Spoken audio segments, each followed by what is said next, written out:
Bible Story。有一日，耶穌嚟到加利利海邊，好多人圍住佢聽佢講道。嗰陣，有個叫睚魯嘅會堂主管走嚟耶穌面前，佢個女病得好重，差唔多要死。睚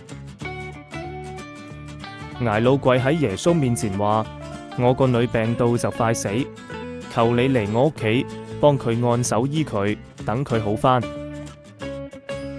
耶穌聽完就同睚魯一齊去佢屋企，好多人跟喺後面。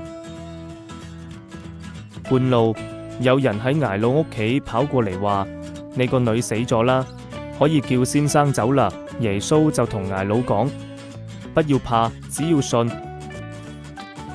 佢哋去到睚魯屋企，見到好多人喺度亂哄哄，有人吹笛，有人喊。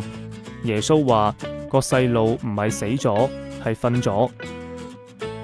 眾人聽完就笑耶穌。耶穌將啲人全部趕出門口，只帶彼得、雅各、約翰同埋個女嘅爸媽入去。佢哋入到個女仔嘅房間，見到個女仔已經死咗，望落好似瞓咗咁。耶穌拉住女孩嘅手，耶穌佢話：帶嚟大鼓米，即係小女孩，我吩咐你起來。話音剛落，個女仔即刻起身，靈魂返咗嚟。個女孩開始行來行去，耶穌吩咐俾啲嘢佢食，又叫佢哋唔好同外人講呢件事。大家都好震驚，見到耶穌嘅大能。Thanks for watching.